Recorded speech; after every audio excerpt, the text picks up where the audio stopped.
we tend to attract people into our circles that reflect what we think we deserve.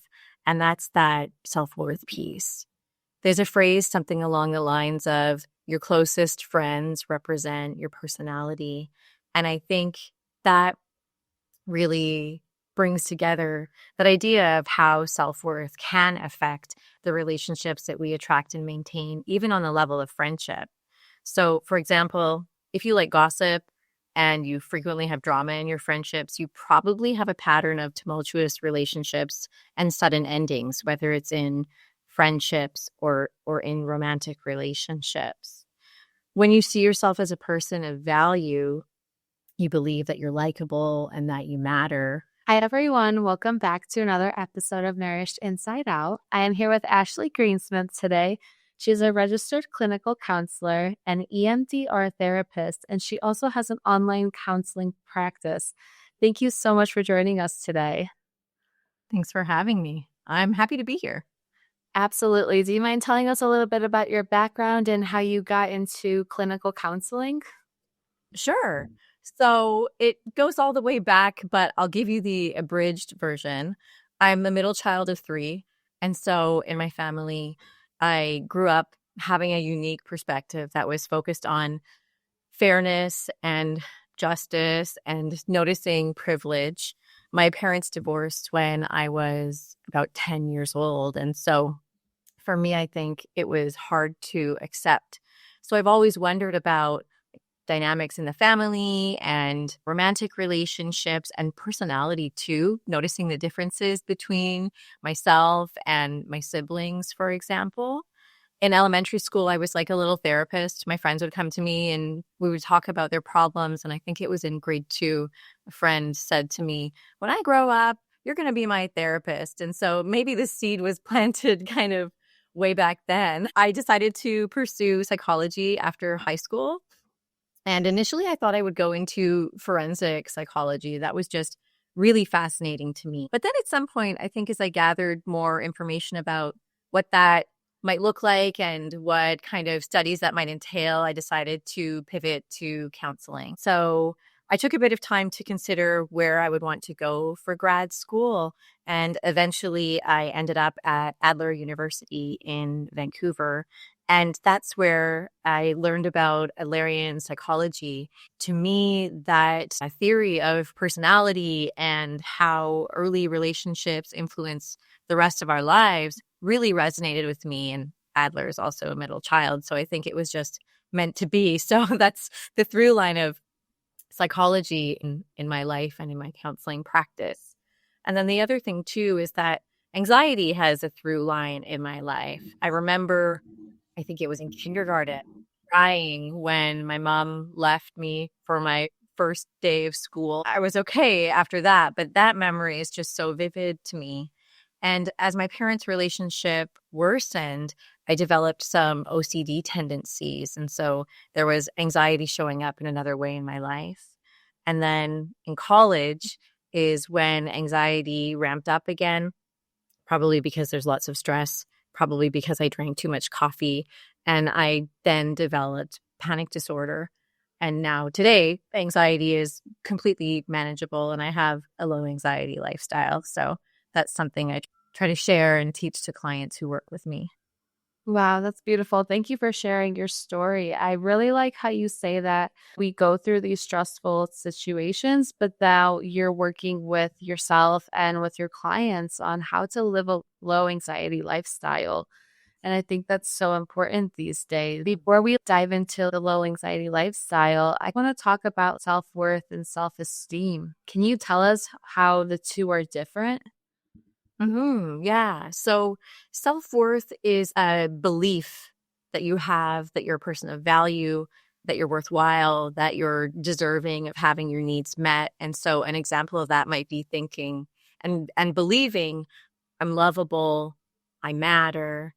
And self-esteem is almost like your individual evaluations of yourself related to things like your abilities and your personal traits. So believing that you're personable or friendly, that you're good at solving problems, you're not afraid to face challenges. So there's a distinction there. For somebody who struggles with self-worth or they have a low self-esteem, what are some small practical steps that someone can take on a daily basis to build their sense of self-worth? Mhm.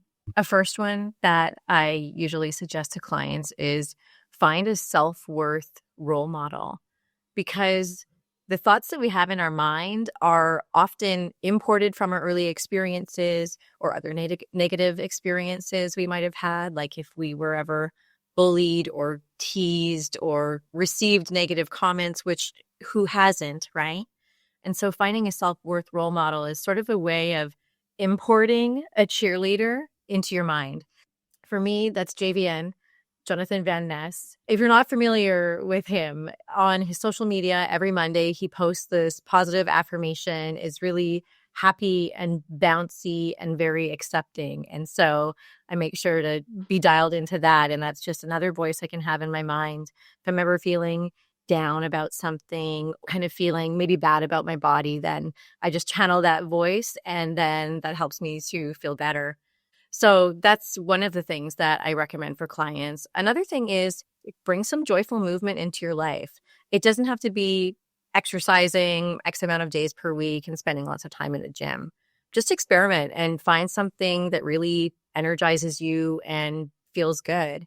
For me, that's going to the lake for a walk, or in the summer season, or even in the spring, getting on my paddleboard, or doing some exercises with YouTube. Grow with Joe is really awesome. Her exercises are long enough that you can work up a sweat, but short enough that I can convince myself to work it into my day. And then yoga with Adrienne, doing a 20-minute yoga session, or even a 10 or 15-minute yoga session. It can be really helpful to just move your body and get some stretching in, especially because a lot of people are working, sedentary jobs. And then another thing you could bring into your life is to talk with a close friend or even a therapist, especially if you have a repeating thought on your mind, whether it's a worry that you're ruminating about, or some embarrassing moment from your past, or something you feel ashamed of that you just can't get over. Talking it out helps you work through it, because we tend to keep, especially those more vulnerable things, bottled up inside. And then lastly, one more tip is dive into personal development books. A book that really helped me, actually, there's a couple of books by this author that really helped me. Brene Brown has a book called The Gifts of Imperfection, and that was recommended to me when I was dealing with a lot of anxiety. And so I found that really helpful to break free from the mental shackles of trying to do everything just right and living kind of rigidly. And then another book of hers that was really impactful is called I Thought It Was Just Me, But It Isn't. And it's all about shame and identity and self-worth, and how to love yourself anyway and forgive yourself and give yourself grace. And so I always have one self-help book and one fictional book on the go. And that kind of keeps me in that mindset and keeps that self-worth tank kind of filled up. Those are all great tips. I love all of that. And something that you were saying is when you're trying to get movement in, it doesn't have to be anything crazy. I'm similar. This one's 20 minutes to 30 minutes. That's doable for me. And it's apartment friendly. I can do that. But if it's like anything more or less, then I'm kind of contemplating it. But 20, 30 minutes is a great way to squeeze it in and to boost your mood and to boost your self-esteem as well. And another thing that I really like that you said is have a self-care role model, because then when you have somebody that you're looking up to, you always think when you're in situations, well, how would this person act? How would this person handle this situation? And I think that's more attainable than just setting a goal and trying to stay committed to that goal without a vision or an example of what it would be like. How do societal pressures and social media affect our sense of worthiness? We tend to use social media passively. And so when that happens, I think our defenses are down and we assume that what we see is reality. And this can be really challenging for people who use comparison in their lives, which is, probably the majority of people. But what can happen is our own insecurities can come up with social media when our defenses are down and we aren't looking at social media with the kind of critical eye or with any media literacy in what we're taking in.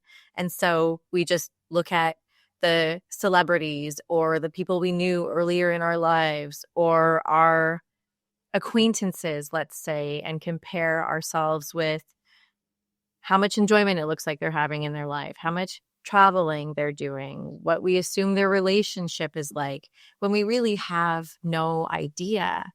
And so I think that just adds more internal pressure into our own lives in terms of what we haven't attained yet and what we want to attain, or what we think we're supposed to be doing in the kind of roadmap of life. And when we're in that headspace of comparison, that has a negative impact on self-worth, and it can contribute to anxiety. Because if we're looking at someone's account or someone's life, essentially their highlight reel, and feeling bad about ourselves, we're not feeling good enough. And so I think that's probably one of the biggest connections between societal pressures and social media affecting worthiness. Maybe another piece I'll add in too is the map of life, and this supposed idea of by X age, you should have achieved X, Y, Z. This is something I dismantle with the majority of my clients, and I work with a lot of millennials. So folks in their 30s have some pre-downloaded ideas about where they should be in their career, where they should be in their romantic life, and where they should be in their relationships. And this is from 1950s when we really think about what those expectations are. They don't fit anymore, and people aren't having one career for life. They're not often having one relationship for life. For something like 50% of people, shaking yourself free of that idea that you're supposed to be doing something by a certain time of your life is one of those ways that you can overcome those societal pressures. Yeah, I think that's a really big one, is looking at somebody's social media and thinking that, oh, that's all they have is like the shine and the glitz and the glamour, but nobody really posts the bad times. So it's important for us to understand that we can't compare ourselves to people on social media. Kind of diving into relationships, what are some common signs of a healthy versus unhealthy relationship? Unhealthy relationships have a lot of things in common, but of course, there's a lot of nuance too. One thing that I see when I work with couples who are in a crisis or going through a hard time in their relationship is that they have very similar communication patterns. So what I see is maybe one or both partners icing one another out. Usually there's criticism, you're not doing this right, or why didn't you do it this way, or how come you're not thinking to support me in this kind of way? You should know by now that I need it. This assumption that your partner knows you very deeply, that they should be able to read your mind. And there's also passive aggression and defensiveness too, which is sort of what criticism is usually met with.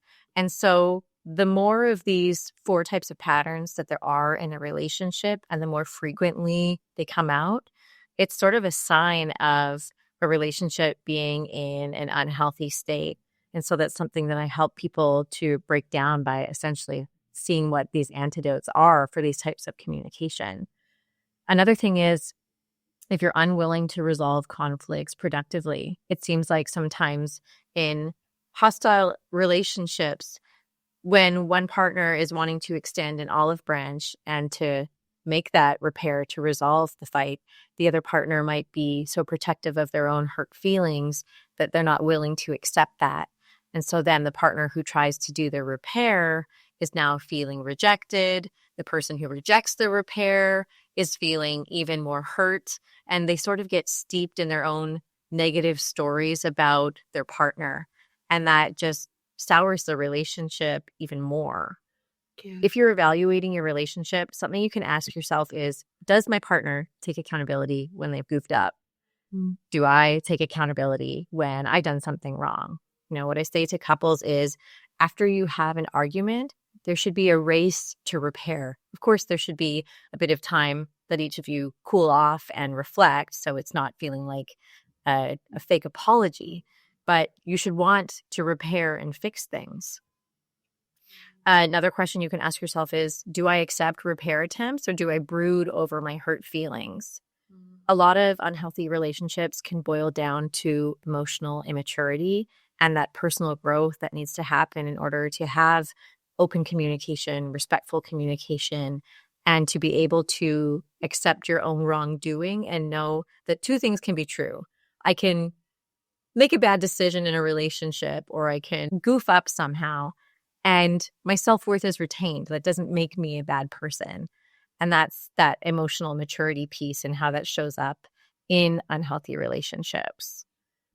Also, if your partner is dictating what to wear, who to talk to, and isolating you from the people around you, that is a flaming red flag for a potentially abusive and certainly a manipulative relationship. So is extreme jealousy. There can be some attachment pieces in there, but when we're seeing extreme jealousy and accusations, this is a really unhealthy relationship. In a healthy relationship, on the other hand, partners are going to give one another the benefit of doubt. So they're not assuming the worst. If my partner says something and I receive it and it sounds like a criticism, it's kind of hitting me sideways, I don't assume they meant to hurt me.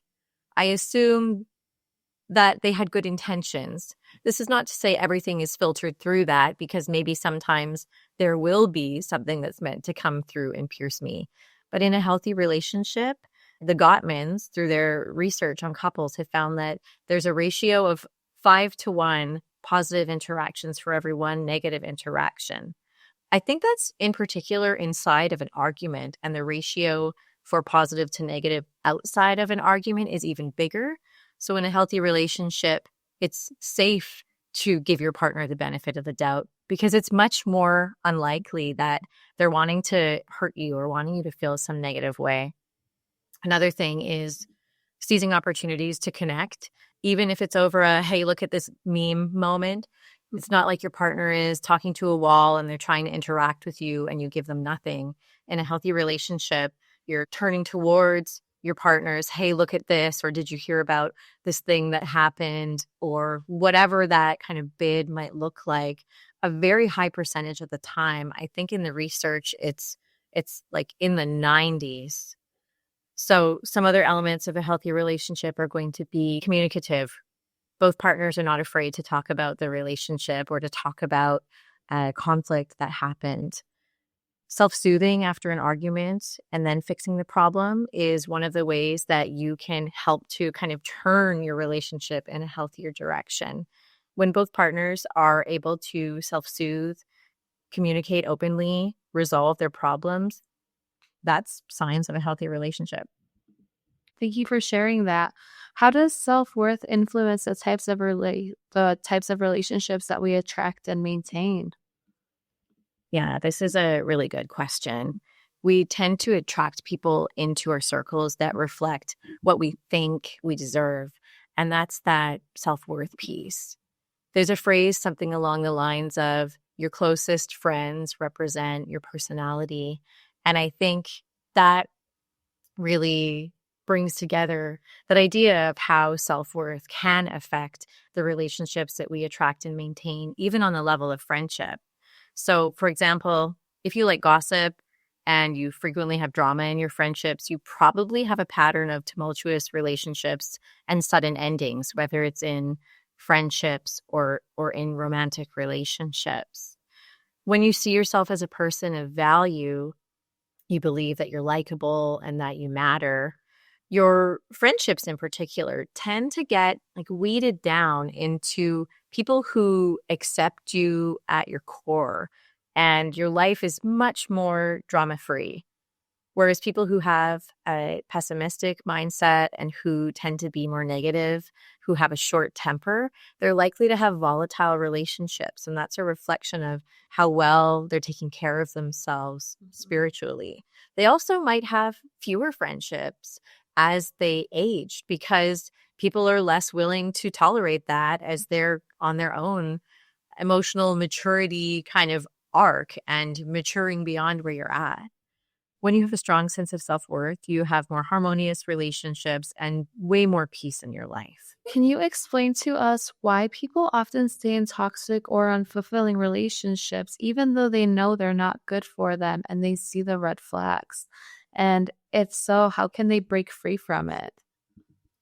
There's definitely a lot of elements to this. For example, attachment. Mm, Attachment dictates what feels normal in a relationship. So, for an example, if you grew up in an emotionally volatile environment, then having a lot of fighting in your romantic relationship is going to feel normal, even though it's not healthy. And I see people kind of double down in these situations where they're fighting a lot with their partner, but they're staying together. And it's that attachment piece and self-worth comes into that as well, where someone usually will think something along the lines of, it's this or nothing. If I let go of this relationship, then I'm not going to be able to find another partner. And so they'll stay in these relationships that are really unhealthy in terms of psychologically, emotionally. And there's also physical health effects from that chronic stressor too. So attachment dictates that we might stay in unhealthy relationships because the chaos is kind of familiar. Another thing that comes to mind is people pleasers. People pleasers might stay in their relationships past their expiry point because they're afraid of hurting the feelings of their partner. And of course, people pleasing connects back to attachment and earlier experiences, caretaking or trying not to rock the boat in the family. Also, sometimes people will stay in relationships that are toxic because of manipulation from their partner and isolation from their loved ones. And so their partner might feel like their only beacon of hope and their only source of love and belonging, even if they treat you like crap. If you're unsure of your relationship, go to therapy and learn how to break free. So many relationship resources are out there. There's so much expert advice. You will have friends with their varied experiences and their opinions, but you have to make that decision for yourself. And going to therapy is like sitting in front of a mirror that can talk back to you and reflect your experiences and also connect you with resources that are going to be the most useful for you. Couples therapy can also be helpful. If you're not sure what to do in your relationship or you want to break free of the pattern, the feelings of negativity, but you're not sure how, go to couples therapy. And if your partner disagrees, they don't want to go to couples therapy, take that as a sign that they are unwilling to change themselves or to grow and that they're just going to accept the status quo. Sometimes that can be the impetus for you to move on. yeah. So, what's your take on boundaries and how can someone set and maintain them without feeling guilty? There's a difference between boundaries and limitations. And I think the word boundaries as a pop psychology phrase is getting kind of watered down now. So something that I think is helpful for each person to understand is, what are your limits? In other words, like, what is your capacity for providing emotional support? What's your capacity for the amount of work that you're willing to output in a day, for example? These are limits that you might set boundaries around. Boundaries are something that help you maintain your well-being. And so one of the things that you can do is there's an exercise called the wellness wheel, and it's a self-assessment where you can take stock of areas in your life and get some insight into where you might want to set some boundaries in order to maintain your well-being and move toward whatever your personal goals are. There's different types of boundaries like physical, emotional, sexual, financial, intellectual, spiritual, time. That's not something that will be on a wellness wheel, but maybe you can write those areas down and consider, what are my limits when it comes to friendships or when it comes to romantic relationships or when it comes to family asking for things or work asking for things. I heard this phrase once I really liked. A time vampire was referred to someone who will take all of your time, talk your ear off, kind of suck you dry and take your energy. If you have those kinds of relationships where you're feeling a little depleted or very depleted, that's where you may want to set a boundary. Notice where your limit is. How long do you want to provide emotional support to this friend on a phone call before you hang up, for example? To your question about how to set boundaries without feeling guilty, I used to feel really bad saying no. Sometimes I still do. I just want to give my time to everyone. It's my personality type. It's focused on harmony, and I'm an Enneagram 2. It's called the helper. So I love to give from myself. But what really helped me be able to set boundaries without feeling guilty was to understand where my people-pleasing pattern and my peacekeeping pattern came from deep in my life experiences, and to ask myself as an adult, is it fair to expect that of myself? And the answer is no. An activity that was really helpful too, that I did in therapy and I introduce to clients now, is called circles of control and influence. And it's essentially this idea that there are sort of 3 different levels that you can or cannot impact in your life. So your circle of control is very small. Those are things that you can make decisions about, that you have responsibility to, and that what you say goes. The bigger circle of influence, is where maybe what you have a say can impact things. And at the end of the day, the decision may not be up to you, or maybe there's room for compromise, but ultimately it's not what you say goes. And then the circle that's outside of your control is where the boundaries kind of come up, with the circle of what's outside of your control contains most of the things that we try to control. And that's where feeling guilty for saying no can kind of come up.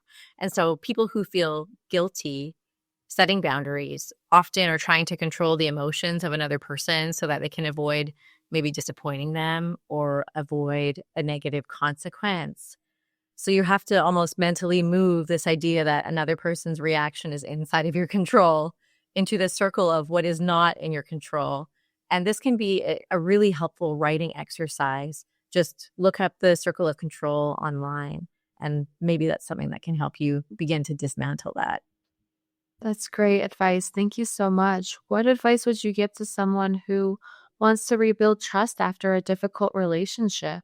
Yeah. Broken trust and rebuilding that after a relationship is really difficult. And it's kind of twofold, because firstly, you have to rebuild trust with yourself in your belief that you can pick someone who won't hurt you. You have to rebuild trust with your picker. And betrayal and grief that come with broken trust are also really challenging to bounce back from. Something that can be helpful is writing your reflections in a journal, just free writing your thoughts, and it's helpful for emotional processing too. But also rereading, looking back over your entries and challenging any limiting beliefs you notice, any biased ideas, and really asking yourself, do you think you're worthy of having your relationship needs met? Because this is sort of the Venn diagram where attachment and self-worth and relationships come into play. Sometimes that's part of rebuilding trust, and that piece of rebuilding trust with yourself. You might also ask yourself, looking back, what were the red flags in the relationship? Did I ignore anything? Was there something that stood out to me or rubbed me the wrong way in the beginning and I just let it go? But then it kind of snowballed. Also asking yourself, what are the green flags you're looking for? And what are your non-negotiables? Making sure you are going into a relationship knowing where are you going to draw the line so that you don't get stuck in a relationship with a toxic pattern or a relationship that's not meeting your needs. If you're in a new relationship and you're feeling wary or suspicious and you've had this experience of broken trust, write down your concerns and challenge yourself to find evidence that supports it or go against it. This is also going to help you build trust with yourself and have that reflection process so that your radar is not becoming so relaxed that you might miss a red flag.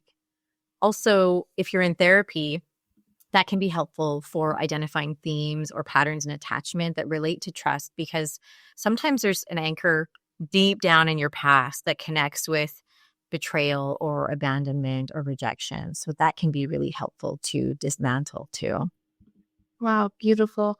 What are your go-to techniques for managing stress during challenging times? I'm relying on these a lot right now.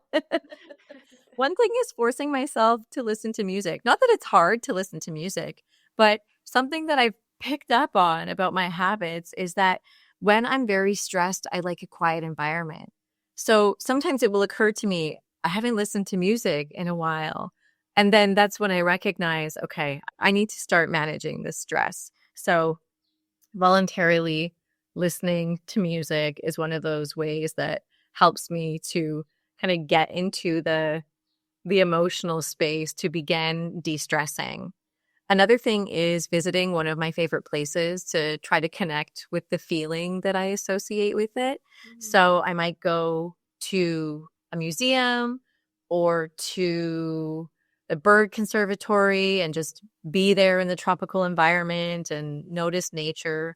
Those help me relax really quickly. And so I'll take myself to one of those places as soon as I can. Also, talking out my stress with people who I trust with my emotions. So maybe some of my closest friends, maybe a family member, my partner, my therapist, of course. You need somewhere to put your bags down, right?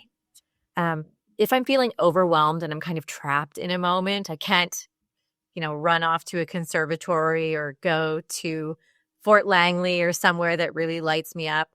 I'll talk to my cats and I'll spend time playing with them because they're just a huge source of joy. They're very much in the moment. They have, their own complicated personalities, but they're really easy to cheer up. And so I'll, run around and wave the toys and play with them for 5 or 10 minutes.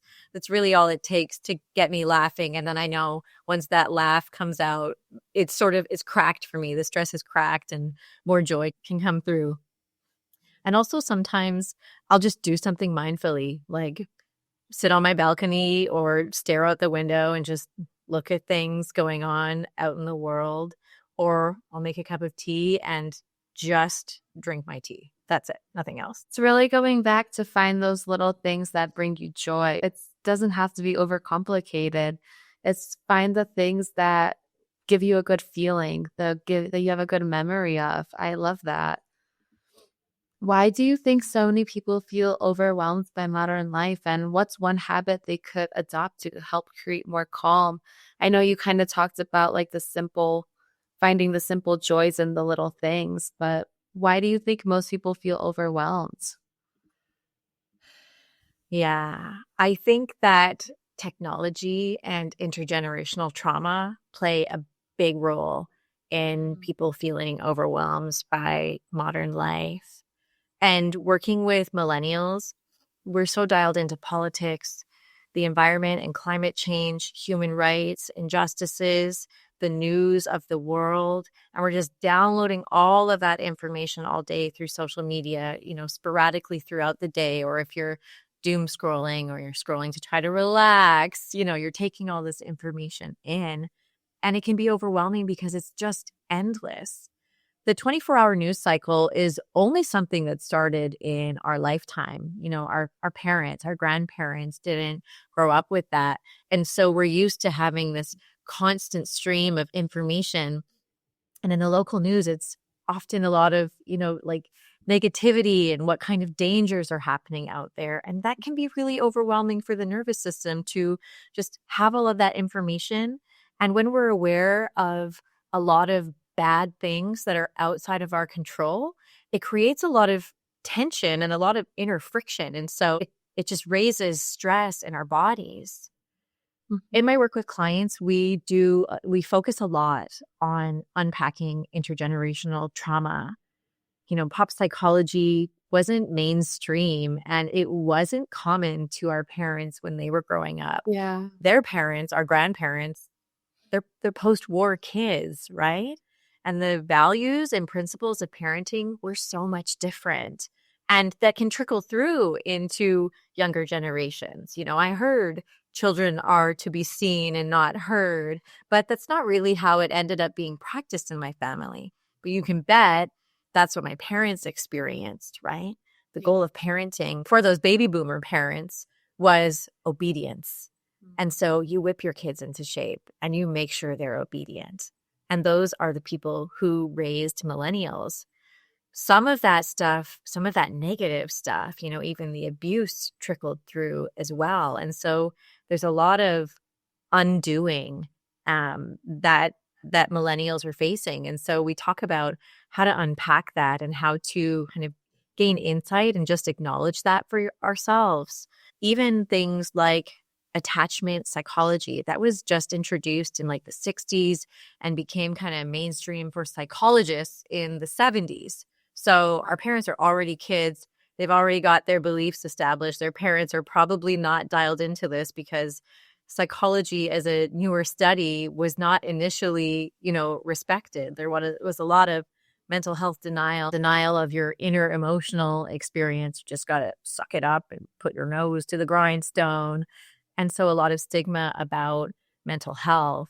And that's common to families and cross-culturally as well. And there's families that are even more steeped in it who have yet to kind of shake that from their experiences. One habit that you can adopt is to set limits on your social media use. Your phone probably has this in the settings to restrict, or in other words, set limits so that after a certain amount of time, you don't have access to it. Or you can, but you have to input a password. And that's an opportunity for you to check in with yourself. Okay, it's been, let's say, an hour. That's what I put on my phone. It's been an hour. Ashley, do I want to continue using social media? Or do I want to go do a yoga video? Or do I want to go play with the cats? Or go out into nature? Or eat? Have I taken care of myself? So setting limits on your social media use can be really helpful. Give yourself time to look inward at your emotions and your thoughts, not just outward at the world and the things that are important to you. You're taking in all this information, but ask yourself, what are you doing to process it? Yeah, that's all very valuable advice. So thank you for sharing that. I know in the beginning of our conversation, you were telling us about how you like to live a low anxiety lifestyle.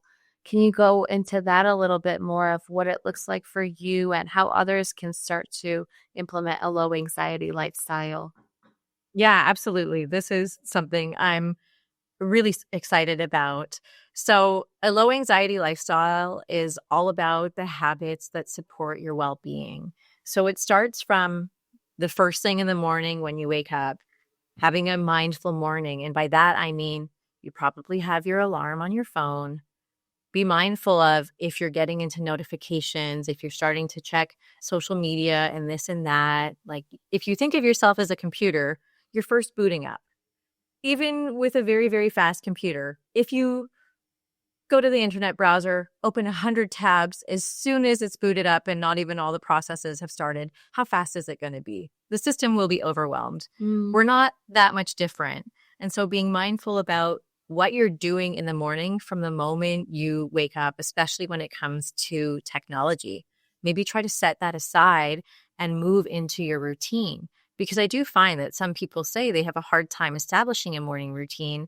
And I think it's because we move right into this social media automaton, moving into the phone and technology, and we forget we're a human we have to take care of too, not just watching the humans out there in the world doing things. And so having a morning routine, whether that's skincare, hygiene, take time to take care of yourself. Wash your face, like give yourself a little bit of love in the morning. Play some background music. When it comes to anxiety, like I mentioned, for me, music being a way that I can kind of tell where my stress level is at. Even right now in the other room, I've got background music playing. So I program my home speaker to play something that's going to be, kind of elevating for my mood, but not distracting. So maybe it's like some lo-fi music. Lo-fi music is what I often play, or even if you're playing, spa music, especially if you're feeling really stressed and anxious, give yourself some chill background music. Hydration is another important part. Before I drink anything else or ingest anything else in the day, I have a glass of water as I'm doing, my skincare, brush my teeth, etc., and nourishment too. something that I often will hear from clients is that they skip breakfast. Either they are doing some intermittent fasting or they don't feel hungry. I eat in the morning, even if I don't feel hungry, because I know I have just fasted all night Mhm. and my body is going to need energy to get me to that midpoint in my day. And so make sure that you're taking care of yourself and you're eating something.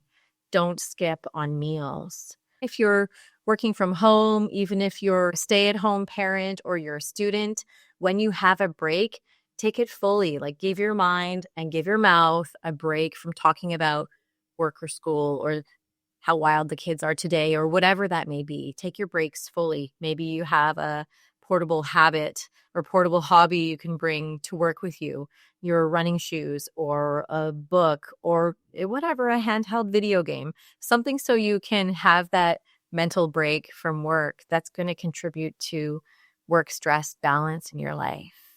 Also, daily movement too of some kind.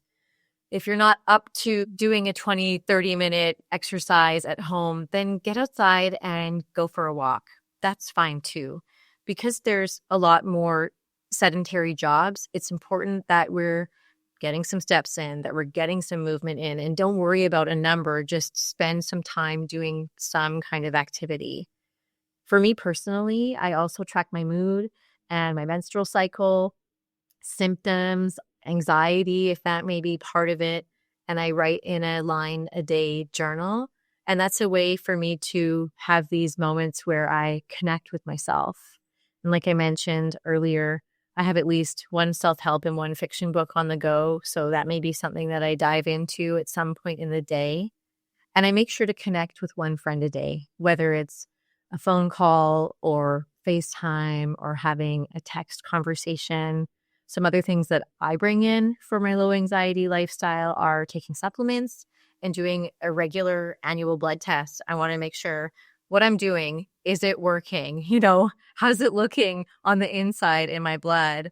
I also see a chiropractor and go to massage therapy, which is very helpful for relieving like physical stress and how that is sort of captured and bottled in the body. And I limit highly processed foods. So what I focus on is having a high fiber and moderate protein diet. I'm not prescribing anything. This is just what makes my gut really happy. So noticing when you eat something, do you feel good? Do you feel full? Do you feel nourished?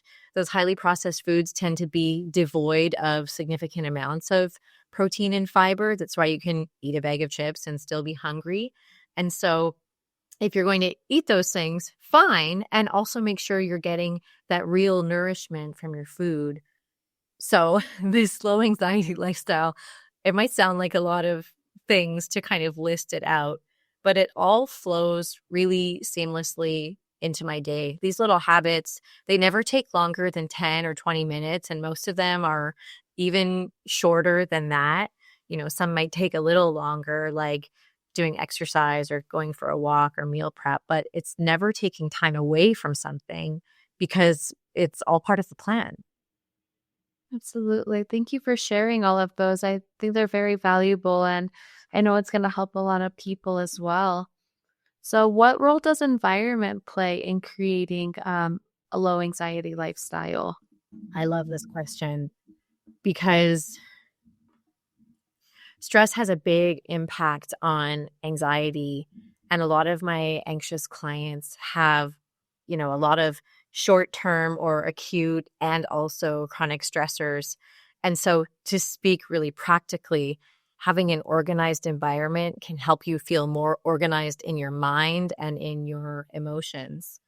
Decluttering is really helpful for me and my anxiety. I mean, you can see my environment. It's kind of a bit curated, a calming kind of environment.